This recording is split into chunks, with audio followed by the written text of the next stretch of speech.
श्री शिवाय नमस्तुभ्याम। हर हर महादेव। राधा रानी के विवाह संबंध को लेकर के जो पूज्य गुरुदेव पंडित प्रदीप मिश्रा और संत प्रेमानंद जी महाराज और मथुरा वृंदावन के जो संत महाराज थे, जो सेवक थे राधा रानी के चरणों में, उन सभी के मन में आहत था कि पूज्य गुरु जी ने उनके विवाह संबंध को अनय घोष के साथ वर्णन क्यों किया, यह गलत है। तो पूज्य गुरु जी ने इसका प्रत्यक्ष प्रमाण दे दिया था और उन्होंने अपनी व्यासपीठ से प्रणाम करके, दंडवत करके प्रेमानंद महाराज जी और सभी संतों से क्षमा याचना भी की थी। परंतु फिर भी सभी संतों की मांग थी कि वह वहाँ मथुरा वृंदावन में लाडली जी के चरणों पर आकर के माफ़ी मांगेंगे, तब वह मानेंगे। तो पूज्य गुरु जी ने बड़ी ही उदारता और बड़े ही विनम्रता से अपने आप को वहाँ पर माता जी के चरणों में जा कर के माफ़ी मांगी है सभी संतों ने, जबकि उनकी कोई गलती नहीं थी। उन्होंने प्रत्यक्ष ब्रह्म वैवर्त पुराण का वर्णन किया था। यदि कोई संत, कथावाचक या साधु किसी भी तथ्य को सत्य प्रमाणित करते हुए यदि वर्णन करते हैं तो मुझे नहीं लगता कि इसमें किसी भी सनातन धर्म के संत साधु को आपत्ति होना चाहिए। परंतु पता नहीं क्या इन संतों को हो गया है कि जो सनातन धर्म आगे ले जाना चाहते हैं वही अपने संत और साधु जो उनके संबंधी होते हैं, जो उनके समक्ष रहते हैं, उनका ही पहले वह अपमान करते हैं। तो आप सभी को यह वीडियो दिखाने का और बताने का तात्पर्य केवल इतना है कि राधा रानी का विवाह समाप्त हो चुका है और आप सभी देख सकते हैं कि पूज्य गुरु जी जैसा कोई उदार और विनम्र नहीं हो सकता, सहनशील नहीं हो सकता, जो इतनी सारी बातों को सहन कर करके गलती न होते हुए भी क्षमा याचना और माफ़ी मांग ली और राधा रानी विवाद को समाप्त किया है। तो गुरु जी के माफ़ी मांगने का दृश्य आप वीडियो क्लिप में देख सकते हैं। परंतु गुरुदेव जब माफ़ी मांगने लाडली जी के चरणों में मथुरा वृंदावन पधारे तो उनके साथ कुछ अभद्र व्यवहार किया गया। अभी तक तो हम सभी आप मिलकर के सहन करते रहे कि ठीक है, पूज्य गुरु जी स्वयं इसका हल निकालेंगे, स्वयं जवाब देंगे, माफ़ी मांगते हैं या जो भी निर्णय लेंगे पूज्य गुरु जी लेंगे। परंतु हम शिव भक्त, सभी भक्त, राम कृष्ण भक्त सभी शांत बैठे थे कि ठीक है, जो होता है गुरुदेव जी बोलेंगे लोगों को। परंतु वहाँ पर जाने के बाद उनके साथ आपको एक वीडियो क्लिप में दिखाऊंगी कि आप देखेंगे कि वहाँ पर विद्यमान सभी इतने संत साधु जो उनके चरणों को प्रणाम करना चाहता है, उनका दर्शन करना चाहता है, एक आम भक्त जो उनके चरणों को स्पर्श को, उनके चरणों की धूल को तरसता है, ऐसे में उनके कंधे पर जो दुपट्टा डला हुआ था, नारी के जिस प्रकार पल्लू और उसके वस्त्र उसका सम्मान होता है, उसका चरित्र आत्मसम्मान होता है, उसी प्रकार पुरुष के कंधे पर या सिर पर रखा हुआ पगड़ी या फिर कंधे पर रखा हुआ जो वस्त्र होता है वह उनका आत्मसम्मान होता है, उनका चरित्र होता है, उनके माता पिता, गुरुजन और इष्ट का आशीर्वाद होता है, जिसको उन्होंने खींच करके नीचे गिराने का प्रयास किया और बार बार यही कहा जा रहा था कि कान पकड़वा लीजिए, नाक रगड़वा लीजिए।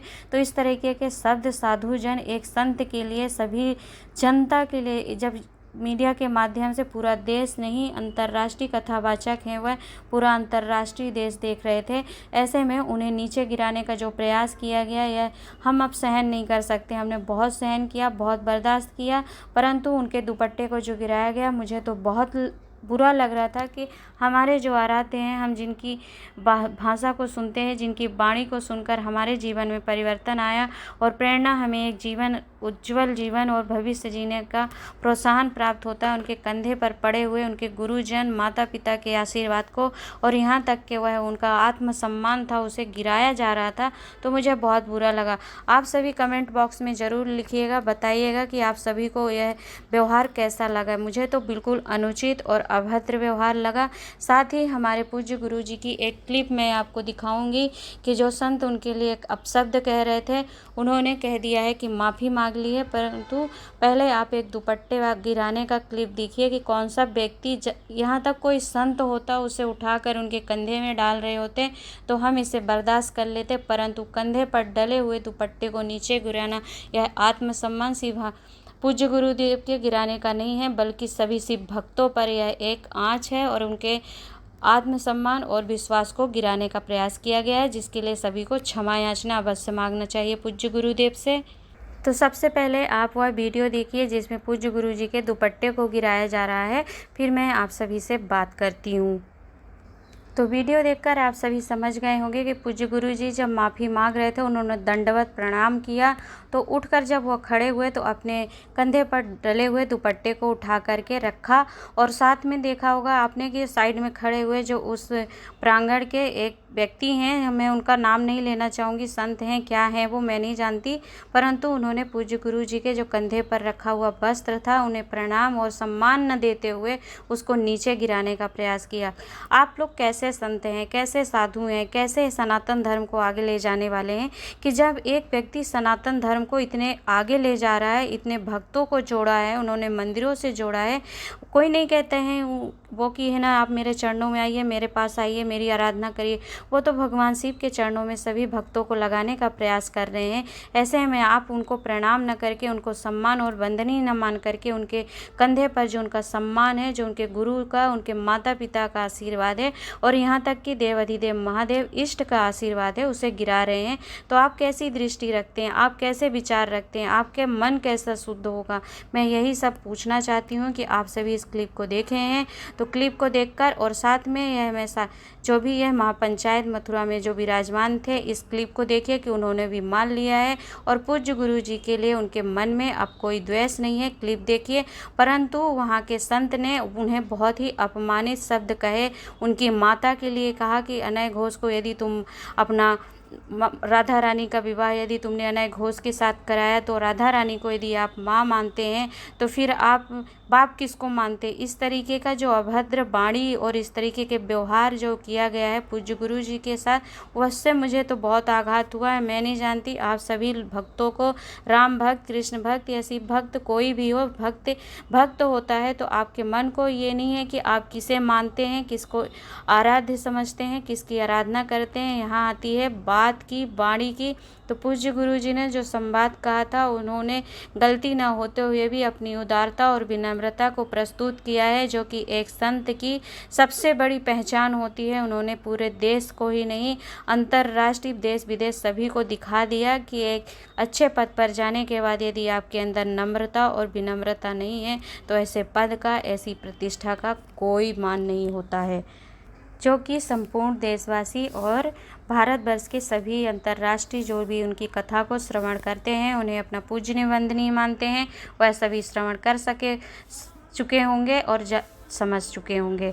परंतु यहाँ पर मैं आपको एक वीडियो और दिखाना चाहूँगी। जो आपको स्क्रीन पर संत दिख रहे हैं, जो आपको पूज्य गुरु जी के समक्ष में, उनके पक्ष में बोल रहे हैं, उन्होंने उनके लिए जो अभद्र वाणी बोली है कि उनके माता पिता कौन है, और इतने गंदे तरीके से बोला है कि आप कहीं से साधु नहीं लगते, आप कहीं संत नहीं लगते और आपके विचार उच्च और पवित्र नहीं है। क्योंकि यदि किसी के माता पिता के लिए आप माथ पर उंगली उठा रहे हैं तो आपकी माँ भी होगी। आप दूसरे संत के ऊपर, पूज्य पंडित प्रदीप मिश्रा की माता पिता पर उंगली नहीं उठा रहे हैं, यहाँ तक कि आप सनातन धर्म के माता पिता पर उंगली उठा रहे हैं और अपने माता पिता पर उंगली उठा रहे हैं। तो मैं चाहूँगी कि इस पर आप सभी कमेंट करके निवेदन करें और इसके लिए पूज्य गुरुदेव से माफ़ी मांगना चाहिए। सबसे पहले आप उस वीडियो को देख लीजिए कि उन्होंने वीडियो में क्या बोला है।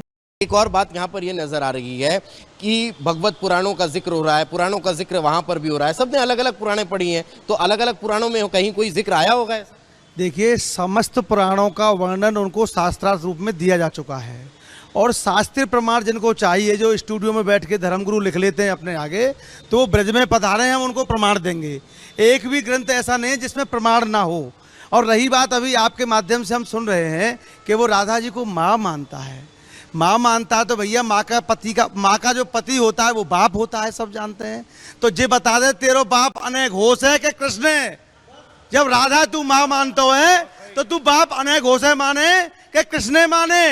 अरे यार, प्रमाण की बात कर रहे हैं, प्रत्यक्ष को कोई प्रमाण की आवश्यकता है? 5,500 वर्ष से राधा कृष्ण की भक्ति, राधा कृष्ण के मंदिर पूरे संसार में स्थापित हैं। एक तू ही विद्वान पैदा हो भैया, तेरे ही प्रमाण साँचो है, तू ही साँचो है, तेरे भक्त साँचे। जो बेलपत्र थे बेलपत्री कह रहे हैं, ओम नमः शिवाय थे श्री पता नहीं क्या के बारा है। भाई इस षड्यंत्र को मत करे। तू सनातनियों का घोर विरोधी है, तू पाकिस्तानी या किसी ईसाई मशीनरी का एजेंट है, सुधर जा। इसका कोई आधार है? हाँ, क्यों नहीं है? ये कह देना कि भगवान कृष्ण की पत्नियों में नाम नहीं है, और कह रहा है कि राधा के पतियों का नाम नहीं है। अरे तू माँ कह रहा है, तेरे माँ के पतियों की लिस्ट है क्या? किसी औरत के पतियों की भी लिस्ट होती है क्या? हमें एक बात का जवाब दे दे इनके समर्थक कि राधा को ये माँ मानता है तो ये बाप किसको मानता है? अनय घोष को? ये भगवान। एक और बात यहाँ पर ये नजर वासियों की मांग थी कि प्रदीप मिश्रा अपनी की हुई गलती की नाक पकड़ के रगड़ के यहाँ क्षमा मांगे। तो आज सभी ब्रजवासियों के समक्ष राधा रानी के सामने लंबी लेट करके और नाक रगड़ करके प्रदीप मिश्रा ने अपनी गलती की माफी मांगी है।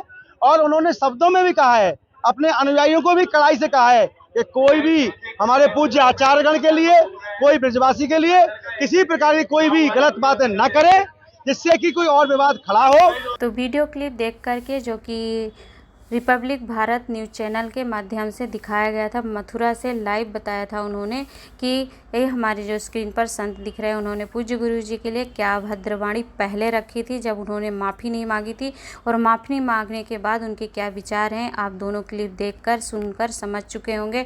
तो अब मैं ऐसे संतों से, और जिन्होंने इतने अपने आप में संयम नहीं रखा, अपने वाणी को अब किसी भी प्रकार का संयम नहीं रखा, ना तो वाणी में रखा, न अपनी विवेक में, न बुद्धि में, और जो मन में आया अलवर्ग बातें बोल दी गई। तो अब मैं आप सभी से निवेदन करती हूँ कि हम सभी को अब आगे आना चाहिए। अब नहीं बर्दाश्त किया जाएगा, अब नहीं सहन किया जा सकता, क्योंकि आपने बहुत पूज्य गुरु जी के लिए बोल दिया। आप एक सनातन धर्म को आगे ले आते, 10 लोग को भी जोड़ते, तो मैं एक बार और सहन करने को, बर्दाश्त करने को आगे आती कि हाँ आपने किसी को जोड़ा है, परंतु पंडित प्रदीप मिश्रा जी ने करोड़ों लोगों को, करोड़ों भक्तों को शिव मंदिर तक पहुंचाया है। ऐसे एक शिव भक्त के माता पिता के लिए आपने जो शब्द किया है, तो आपने उनके माता पिता को नहीं, अपितु संपूर्ण सनातन धर्म के माता पिता को गाली दी है कि माता उनकी यदि राधा रानी है तो पिता अनय घोष है, कौन है? और वो आपने उन्हें पाकिस्तानी एजेंडा और मिशनरियों का जाने क्या क्या शब्द बोल दिए। इन सभी के लिए आपको भी तो माफ़ी मांगनी चाहिए। आपकी भी वाणी है, आप ब्राह्मण हैं, संत हैं या सेवक हैं, जो भी हैं, आप सेवा करते हैं, आपके इस तरीके के विचार हैं, आप स्वयं अपनी वाणी को इस तरीके से प्रस्तुत कर रहे हैं।